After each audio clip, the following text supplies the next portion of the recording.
La révolution industrielle du 19e siècle marque profondément le département de la Loire. La houille, le textile, la sidérurgie et la métallurgie connaissent un développement important dans les vallées du Furan, de l'Ondaine et du Gier grâce au savoir-faire stéphanois et à la présence du charbon. Cette situation entraîne de fortes migrations, d'abord un exode rural venu des départements proches, puis une immigration étrangère qui caractérisera la population ligérienne. À partir des années 70, la crise du modèle économique entraîne une nécessaire reconversion.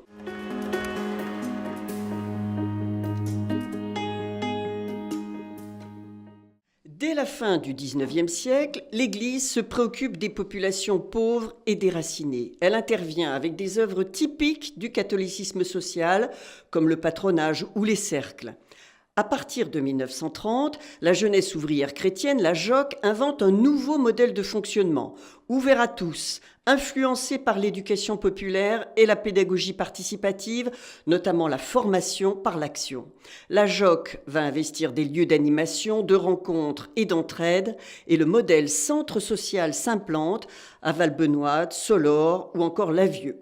À partir de 1945, la naissance des centres sociaux dans la Loire est le fruit de multiples engagements de militants familiaux, sociaux et syndicaux. Un processus de laïcisation s'opère avec l'association populaire familiale, prolongement de la JOC. Les rencontres entre ces militants venus d'horizons différents aboutissent en 1959 à la fondation de l'Association des centres familiaux et sociaux de Saint-Étienne. Les engagements partisans, associations, syndicats, partis politiques infusent les centres sociaux. Ce qui m'intéressait beaucoup, c'était l'origine militante du réseau. C'est-à-dire le fait que les gens qu'on rencontrait, c'était des gens très souvent qui avaient des engagements syndicaux, des engagements associatifs familiaux. Je crois que j'ai beaucoup appris dans cette période, quoi. Je crois que quand même, cette origine militante faisait que l'idée démocratique était une idée qui circulait beaucoup, hein, qui avait le pouvoir, qui devait avoir le pouvoir, et sur lequel on était très sensibles, nous, parce que notre situation de salarié nous donnait un pouvoir assez important.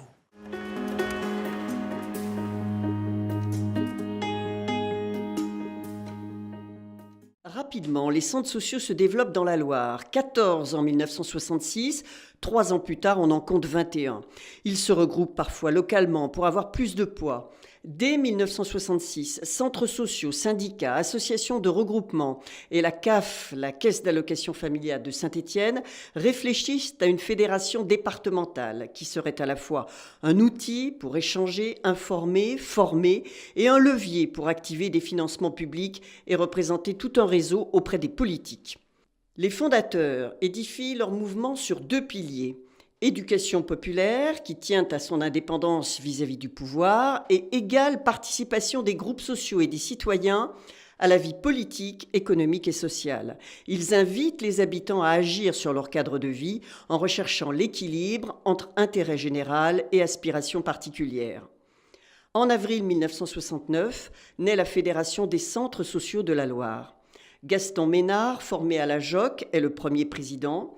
Paul Maguin, secrétaire général, est le premier salarié. À la fin des années 60, le réseau est confronté à un nouveau contexte social. Pour répondre à la crise du logement, de grands ensembles sont construits. Les centres sociaux s'implantent dans ces nouveaux quartiers. Ils sont gérés par les habitants et les associations familiales. Ils rencontrent vite l'intérêt des pouvoirs publics qui souhaitent animer ces nouveaux lieux de vie. De nouvelles formes d'engagement se révèlent, en témoigne mai 68. Dans le réseau, un système horizontal prend le pas sur le schéma vertical et hiérarchisé. La base affirme ses prérogatives. C'est le début de la professionnalisation. Elle doit répondre au développement important des centres sociaux. 21 en 1969, 56 10 ans plus tard. À partir de 1970, les fonctions fédérales s'organisent en commissions, financement, personnel, migrants, formation. Une des évolutions par rapport aux années 70 à 2000, c'est effectivement la modification du monde salarié dans les centres sociaux. Dans les années 70, on avait une ambiance, une mentalité, je dirais, avec la population, je disais chrétiens de gauche étaient beaucoup plus nombreux, les syndicalistes étaient beaucoup plus nombreux, l'association familiale avait un poids, maintenant elle n'existe pratiquement plus. La fédération est l'employeur des animateurs responsables, puis des agents coordonnateurs et enfin des directeurs des équipements. Avec la professionnalisation émerge un réseau structuré et hiérarchisé à la recherche d'une cohérence entre les structures. Le souvenir le plus important que j'ai, c'est le recrutement. Un recrutement en octobre 1973, où là, il y a une incitation de la part du Conseil général et une incitation financière et de la CNAF et de la CAF d'avoir des agents coordonnateurs. Et donc on va sortir du système où c'est des agents à mi-temps ou bien des bénévoles qui font office de directeur, enfin tout ça. D'un seul coup, on va embaucher les gens. Il y a 8 postes d'un seul coup qui s'ouvrent et on se retrouve, une dizaine de personnes, à cette grande foire. Ça avait un côté foire parce que les bénévoles des centres venaient faire leur marché, venaient chercher un agent coordonnateur. Alors c'était des gens qui étaient très jeunes en général, enfin très jeunes, qui avaient 25 ans. Ça, c'était quelque chose déjà un peu extraordinaire parce que maintenant on n'arrive pas à 25 ans directeur d'un équipement, c'est assez rare. C'était des gens qui, quand on regardait, beaucoup de gens qui avaient un passé militant, militants d'éducation populaire, beaucoup de gens qui sortaient de la JOC. Pour moi, l'évolution que j'ai le plus observée, c'est la professionnalisation. En réunion syndicale, souvent, pour plaisanter, on parlait des bénériers, ceux qui étaient plus bénévoles que salariés, et des salavoles, ceux qui étaient plus salariés que bénévoles. Parce qu'en effet, il y avait un mélange, dans notre identité, il y avait un mélange qui était très, très difficile à analyser, quoi.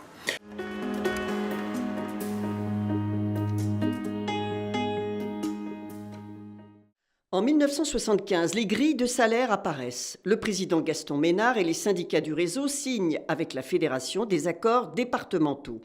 Parallèlement, la fédération participe à l'échelle nationale à la constitution d'un organisme employeur, le SNECSO. Le rôle des femmes s'accroît. Elles ont toujours été nombreuses et actives dans les centres sociaux. Dans les années 70, elles accèdent aux responsabilités. Suzanne Chenet est présidente de la fédération en 1978. À partir de 1982, chaque centre social va prendre la responsabilité d'employeur. 1983, début de l'informatisation. Il faut répondre aux obligations de comptabilité et de gestion des salaires.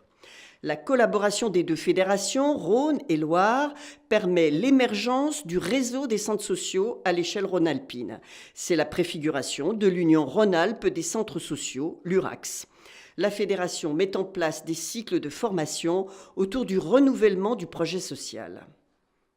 Dans les années 80, de nouveaux défis apparaissent. Chômage de masse, appauvrissement des quartiers populaires, insertion des populations migrantes, accueil des jeunes dans les structures. La fédération se doit d'accompagner les jeunes animateurs fraîchement recrutés. Des commissions jeunesse se mettent en place. Cet investissement fédéral permet à bon nombre d'animateurs de se former, d'échanger entre pairs. À partir de la décentralisation de 1984, l'interaction avec les élus locaux se fait plus étroite. La fédération devient un interlocuteur important du Conseil général qui attribue, qui finance les postes d'animateurs jeunes en prévention précoce. De 73, je dirais, à 90, on était dans des phases de développement, on était dans des phases de création d'actions collectives quand même, parce qu'il y a quand même eu la création de la convention collective. 1983 aussi, qui a été quand même importante pour la cohérence du réseau. Hein. Les actions jeunes se développaient aussi, donc ça s'est toujours fait en accompagnement avec la fédération, puisqu'il y avait quand même comme il y a actuellement, des rencontres des animateurs jeunes, et la fédération était très partie prenante là-dessus. Au même moment, la fédération met en place une réflexion sur les actions auprès des migrants.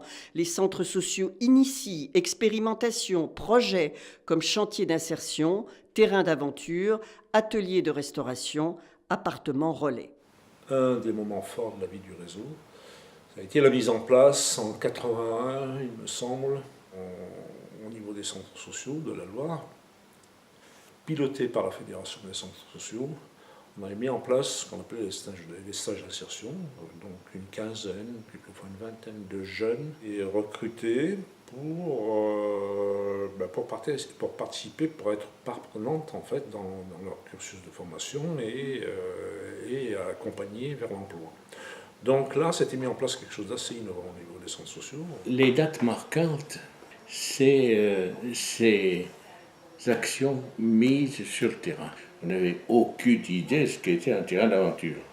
On prend la voiture un samedi et on descend à Valence ou à Font-Barlette, il y avait un terrain d'aventure. À partir de là, on a vu un peu ce qu'il en était et on s'est dit il faut y aller. Alors c'était une grande pièce, il y avait un établi, des marteaux, des scies, des pointes et puis le terrain avec un jet d'eau, etc. Et on avait la télévision, on avait 2 télévisions. Une qui avait le son, l'autre qui avait l'image.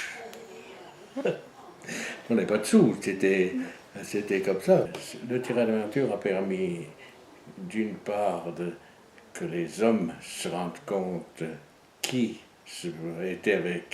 s'occupaient de leurs enfants, et il y a eu une certaine confiance qui s'est établie, quoi. Le centre social avait pignon sur rue. Un jour s'est posé le problème des filles. Alors, le problème des filles qui ne sortaient pas de la maison, etc., etc. Et c'est de là qu'est venu le terrain, que c'est venu les appartements relais. Donc en fait, on avait 2 ou 3 appartements qui étaient disséminés dans la cité, le Boucher, la Romière, etc. Et on travaillait en partenariat avec à l'époque, on les appelait les travailleuses familiales. Maintenant, c'est des techniciennes d'intervention sociale et familiale. On avait des animateurs, des animatrices essentiellement, et c'était un lieu où on essayait de transmettre un certain nombre de techniques, de cuisine, d'alimentation, de santé, de couture, enfin des besoins qui existaient à l'époque. Et c'était pas sous la forme d'activité, on venait pas faire 1 heure de couture. C'était un vrai lieu de vie, un espace aussi où les femmes, c'était que des femmes qui étaient là, avaient leur propre étaient libres dans cet espace-là. Elles n'avaient pas la surveillance du père, des grands frères, de je ne sais qui. C'était hors les murs. Des gens faisaient des choses hors les murs, mais on n'appelait pas ça comme ça à l'époque. Voilà.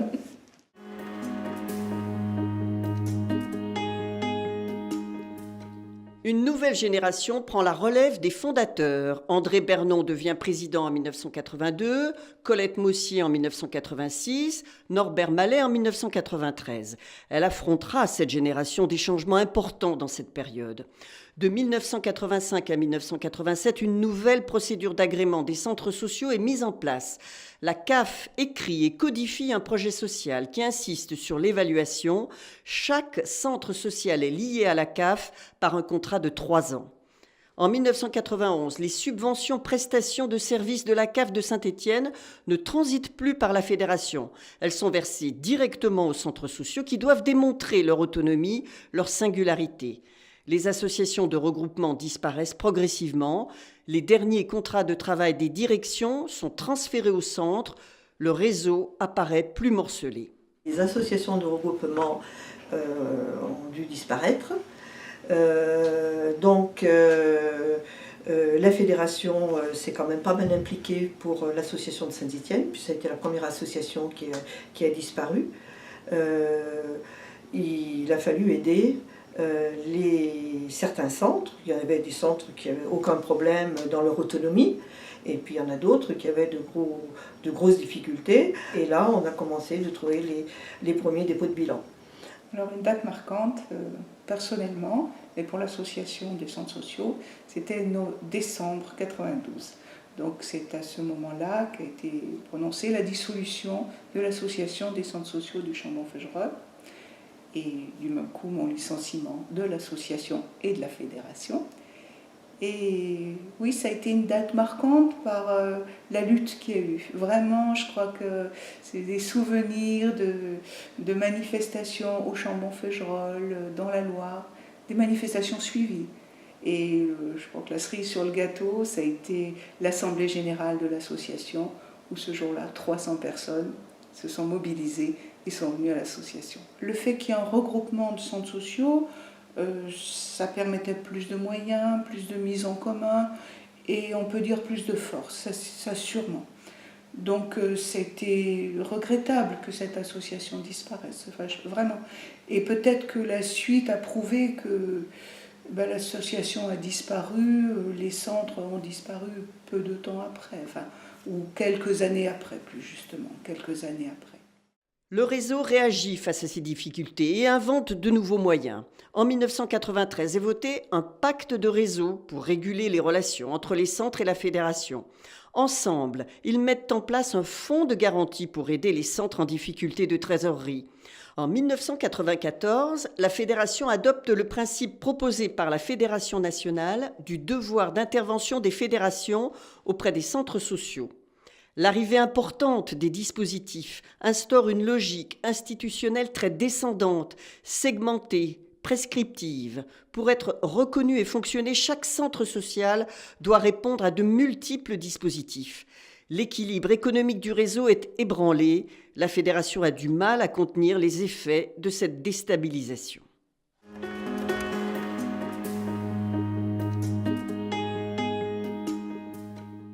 Certains centres sociaux se défédèrent, d'autres sont approchés par des réseaux associatifs qui saisissent une opportunité. Un marché s'ouvre, celui de la fédéralisation des centres sociaux. Le fédéralisme est touché au cœur par des logiques d'intérêt et de mise en concurrence. De 1998 à 2000, les caisses d'allocation familiale de Saint-Étienne et de Roanne engagent un partenariat. Elles sollicitent l'ensemble des acteurs d'éducation populaire et les représentants des institutions. Un double travail s'instaure, analyser les difficultés des centres sociaux et écrire une définition du centre social. L'enjeu, mieux reconnaître l'action des centres sociaux et diminuer la segmentation du projet social causée par les différents dispositifs institutionnels. D'abord, il y a eu une pression institutionnelle très forte, une attente vis-à-vis des centres sociaux, et que cette attente s'est traduite par des tentations à détricoter la notion d'animation globale, qui était quand même le cœur de métier du centre social. Face à cette situation, la fédération propose une démarche expérimentale. Il s'agit de renforcer l'action des centres sociaux en faveur du développement local, urbain et rural. Centres sociaux, institutions, acteurs sociaux organisent avec les habitants des temps d'expression. Vie quotidienne, cadre de vie, quel diagnostic, quelles problématiques, quelles solutions. Comment assurer la mise en œuvre de chaque projet social ? La fédération propose un engagement de tous les financeurs à travers un contrat d'objectifs. Cette idée préfigure les conventions pluripartites et pluriannuelles. Le partenariat entre CAF et fédération est renforcé. À partir des années 2000, ce qui compte pour les institutions, c'est moins l'engagement militant des administrateurs des centres sociaux et de la fédération que leur expertise technique, leur capacité à comprendre les politiques publiques et les rouages administratifs. On a voulu à un moment dire qu'il fallait que les administrateurs soient des professionnels de l'animation ou de la finance. Moi, je dis non. Je dis, mais parce que quand on discute du sens, on n'a pas besoin d'être des professionnels. Par contre, il faut discuter du sens. Mais il faut former les administrateurs à ne pas... Quand on est administrateur, à ne pas venir discuter de sa petite parcelle à soi, c'est-à-dire je veux que mes enfants viennent au centre social ou je veux faire ci, je veux faire ça, venir discuter pour l'ensemble du quartier, qu'est-ce qui est important. Beaucoup d'administrateurs du réseau sont dépassés par la complexité des commandes institutionnelles et des lourdeurs administratives. Les exigences des financeurs deviennent de plus en plus pointues, de plus en plus techniques. Et même si aujourd'hui on a des professionnels qui sont formés, dont c'est le travail de monter les dossiers, etc. C'est pas facile d'expliquer à des adhérents de centre social, à des habitants, à des membres de conseil d'administration, le pourquoi, comment, et pourquoi il faut être agréé tous les 4 ans, et pourquoi il faut monter des dossiers politiques de la ville, et pourquoi, enfin voilà, tout l'aspect technique qui certes est bien soutenu par les professionnels, mais c'est dommage que ce soit si compliqué, parce que je crois qu'on éloigne et on fait peur aux habitants en disant non, mais moi je peux pas, c'est trop compliqué pour moi, c'est trop technique. La gouvernance des centres sociaux se doit d'être efficace. À partir de 2001, sous la présidence de Gérard Arnault, la fédération s'emploie à former administrateurs et bénévoles. Où on a beaucoup travaillé à ce que les administrateurs aussi prennent plus de place. Parce que même la fédération avait un petit peu le même défaut que les financeurs de ne s'adresser qu'aux directeurs. Et ça, il y a un travail intéressant qui a été fait là, même au niveau de la fédération, ça. Pour les formations des administrateurs. Ça s'est mis en place, oui, à l'époque où moi je suis arrivée. Là, l'accueil des nouveaux administrateurs, où a été essayé de faire un travail pour qu'est-ce que c'était qu'administrateur dans un centre, comment on pouvait être aussi administrateur à la Fédé.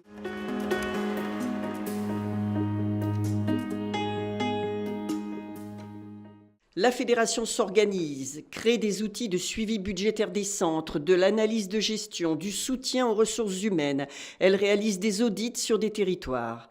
Elle est également sollicitée pour la reconnaissance centre social de nouvelles structures, comme en Haute-Loire. Ce qui a été marquant aussi, c'est que la Fédération de la Loire a été à l'initiative de permettre aux centres sociaux de la Haute-Loire de s'organiser. Et c'est ce qui fait qu'aujourd'hui, la fédération n'est pas que sur le département de la Loire, mais aussi sur le département de la Haute-Loire. Je me souviens de rencontres avec des centres sociaux sur la Haute-Loire qui étaient en train de se créer, notamment sur la ville du Puy, qui était une avancée aussi dans le secteur, quoi. Le rôle d'intervenant sur les territoires, voire de prestataire pour le compte d'une institution, donne une légitimité institutionnelle à la fédération, mais au risque qu'elle soit parfois perçue comme donneuse de leçons, car il l'éloigne du souci de rassemblement de ses adhérents. Parallèlement, technicité et professionnalisation s'accentuent. En 2003, la nouvelle classification des emplois sécurise ces emplois, mais le processus se fait souvent aux dépens des engagements militants. Toujours dans les années 2000, l'arrivée massive des marchés publics contractualise les relations entre collectivités et centres sociaux. Pour analyser ce processus, la Fédération réalise en 2009 un document qui rejoint le travail d'analyse de l'Union Rhône-Alpes des centres sociaux et de la plateforme Centres social et territoires. La Fédération est aussi confrontée à la question de l'indépendance vis-à-vis des partis politiques. En 2008, les administrateurs et la présidente, Marie-Françoise Jacot, prennent une position claire, préserver l'indépendance politique du réseau en écartant notamment tout risque de conflit d'intérêts. Plusieurs combats se mènent. La fédération, qui reste l'interlocutrice des institutions, apparaît alors comme le syndicat des centres sociaux fédérés. Ces mobilisations sont autant d'occasions pour le réseau d'expérimenter la force du collectif, le partage des décisions et des responsabilités, et d'incarner les valeurs du réseau. Ainsi, en 2009, tout le réseau fédéral va manifester contre les mesures gouvernementales de l'époque. Au cours de cette période, un choix doit s'opérer pour la fédération. Répondre régulièrement à des sollicitations institutionnelles, conserver ses interventions techniques, ou imaginer avec les acteurs des centres sociaux un nouveau projet politique.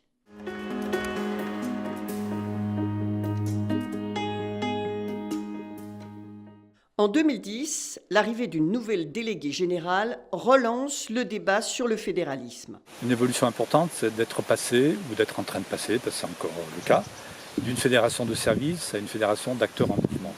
Et maintenant, on insiste beaucoup plus sur le fait de mettre nos membres adhérents, les centres sociaux, en mouvement sur des objectifs et des projets tels que nous les proposons, tels que nous les préconisons. Par exemple, l'augmentation du pouvoir d'agir des habitants, et aussi d'engager plus de mutualité entre eux pour agir à plusieurs ou pour négocier ensemble des meilleures conditions auprès de fournisseurs ou de prestataires. Alors du coup, ce changement, il s'est produit, alors, de mon point de vue, plus à l'initiative du conseil d'administration de la Fédé, alors qui représente les centres sociaux, mais qui n'est pas non plus une instance qui représente tous les centres sociaux, parce qu'il y a beaucoup de centres sociaux qui ne sont pas représentés au sein de la Fédé, qui a impulsé un peu cette idée de changement. L'idée, c'était aussi de se mettre en cohérence avec ce qu'on était, c'est-à-dire qu'on demandait la participation des habitants, mais on ne pouvait pas être en même temps en demande de participation des habitants et demander au centre d'être juste dans une relation binaire prestation de service. Les administrateurs travaillent à une meilleure synergie entre les femmes et hommes aux responsabilités fédérales et les attentes du réseau. L'équipe fédérale est largement remaniée. Le pôle ingénierie de projet et accompagnement des actions collectives à visée émancipatrice est renforcé. En 2012, un nouveau projet fédéral co-construit avec les acteurs des centres sociaux fédérés donne le sens, les orientations, les priorités du réseau. Émancipation, transformation sociale et pouvoir d'agir des habitants sont au cœur du projet. Les formations et les expérimentations avec les centres se multiplient. 2 recherches-actions sont conduites. L'une avec le laboratoire de sociologie de l'université Jean Monnet, l'autre avec le centre ressources du développement social urbain de Rhône-Alpes.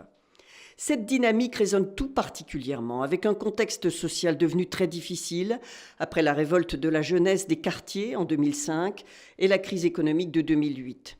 Ce thème du pouvoir d'agir sera central lors du Congrès national des centres sociaux de 2013, organisé à Lyon par la Fédération des centres sociaux et socioculturels de France.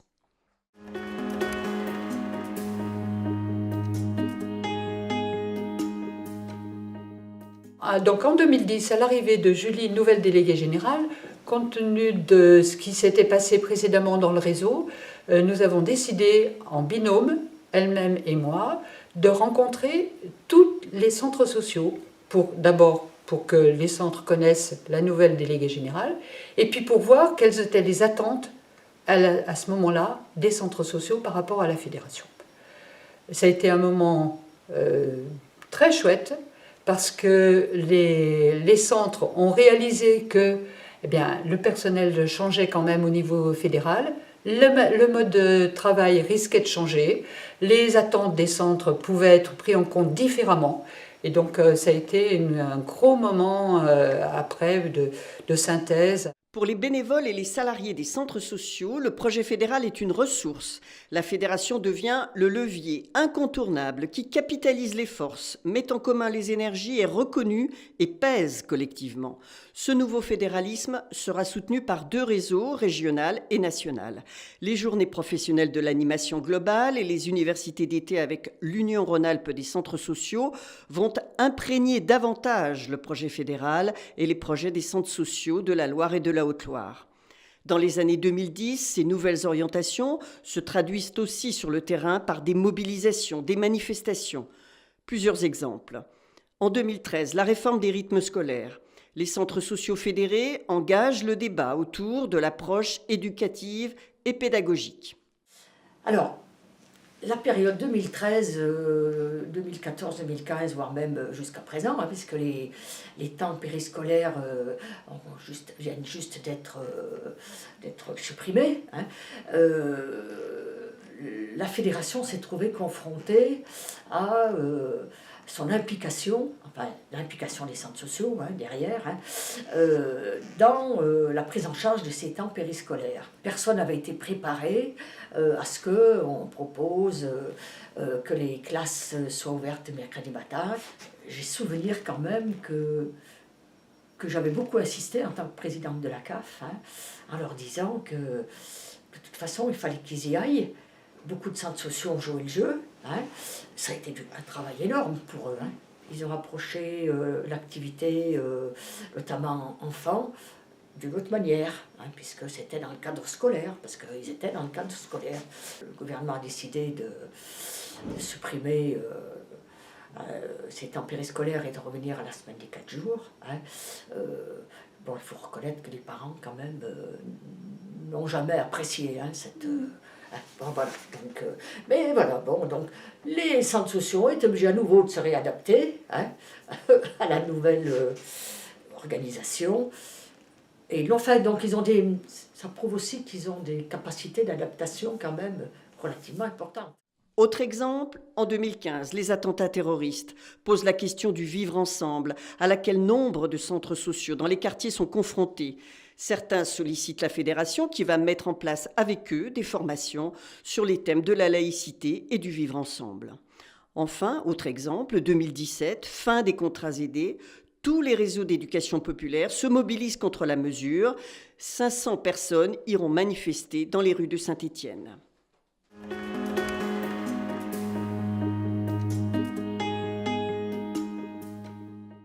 Aujourd'hui, le réseau fédéré s'accroît. La Caisse nationale d'allocation familiale a créé un nouvel agrément, espace de vie sociale. Pour accompagner ces nouvelles structures, la fédération met en place des formations. Une recherche-action autour de l'utilité sociale est organisée. Donc la deuxième période marquante pour moi au sein de la Fédération des centres sociaux, c'est le démarrage en 2017 de tout un travail fait autour de l'utilité sociale des centres sociaux.